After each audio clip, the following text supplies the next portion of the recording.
Hi friends, welcome to பானுலஸ் டே. இன்றைக்கி நம்ம என்ன பார்க்க போகிறோம்னா சூப்பரான ட்ரெண்டிங்கான ஏஃபா சிக்கன் தான் பார்க்க போகிறோம். நான் அதுக்கு வந்து ஒரு கப்பு கட்டியான தயிர் எடுத்துக்க 1 டீஸ்பூன் மஞ்சள் தூள், 1.5 டீஸ்பூன் மிளகாய் தூள், 1/2 டீஸ்பூன் கரம் மசாலா தூள், தேவையான உப்பு, இஞ்சி பூண்டு பேஸ்ட்டு 2 போட்டுக்கோங்க, 2 ஸ்பூன் இஞ்சி பூண்டு பேஸ்ட்டு, அப்புறம் வந்து 1/2 டீஸ்பூன் பெப்பர்.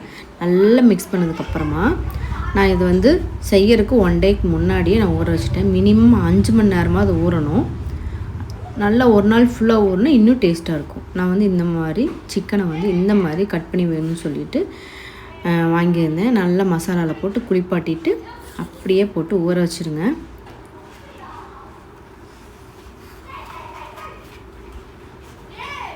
ஊற வச்சதுக்கப்புறமா நம்ம வந்து ஃப்ரிட்ஜில் வச்சிடலாம்.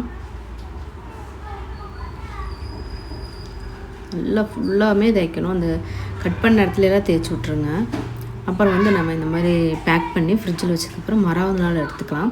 அதுக்கு முன்னாடி மைனஸ் எடுத்துடலாம். 3 ஸ்லைஸ் வந்து சீஸ் எடுத்திருக்கேன். அதில் வந்து 5 பல்லு பூண்டு போட்டிருக்கேன். சரிங்களா? அப்புறம் வந்து க்ரீமி எடுத்துக்கலாம், ஃப்ரெஷ் க்ரீமு.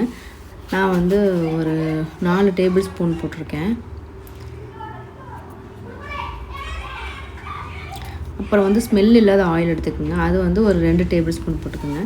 தேவையான உப்பு, கொஞ்சமாக 1/2 டீஸ்பூன் சர்க்கரை போட்டுக்கோங்க. அரை எலுமிச்சை பழத்தை நல்லா புழிஞ்சு விட்டதுக்கப்புறமா சீடெல்லாம் எடுத்ததுக்கப்புறமா அரைச்சிட்டு அப்புறம் வந்து பாயில் பண்ண எக்கோட ஒயிட்டு வந்து போட்டு அரைச்சிக்கோங்க. இந்த மாதிரி திக்காகவும் இருக்கணும், நல்ல டேஸ்ட்டாகவும் இருந்துச்சு. அதுக்கப்புறமா அந்த சிக்கனை எடுத்து நம்ம வந்து ஃப்ரை பண்ணிக்கலாம்.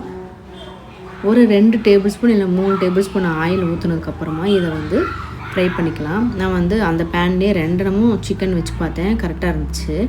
ஆனால் வந்து சிக்கனை வந்து ஒன்று வெந்ததுக்கப்புறம் எடுத்ததுக்கப்புறமா தான் இந்த மாதிரி மைனஸ் போட்டிருக்கேன்.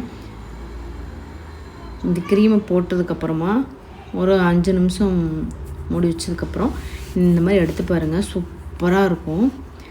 அடுத்த சிக்கனை நான் போட்டு நான் ஃப்ரை பண்ணதுக்கப்புறமா அந்த க்ரீம் போட்டிருக்கேன்.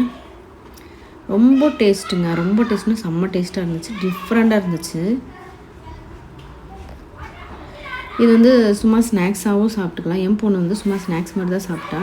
நானும் என் ஹஸ்பண்ட் வந்து சப்பாத்தியில் போட்டு சாப்பிட்லான்னு சொல்லிட்டு சப்பாத்தி தொட்டு சாப்பிட்ருந்தோம். ரொம்ப சூடாகவும் இருந்துச்சு, செம்ம டேஸ்ட்டாக இருந்துச்சு.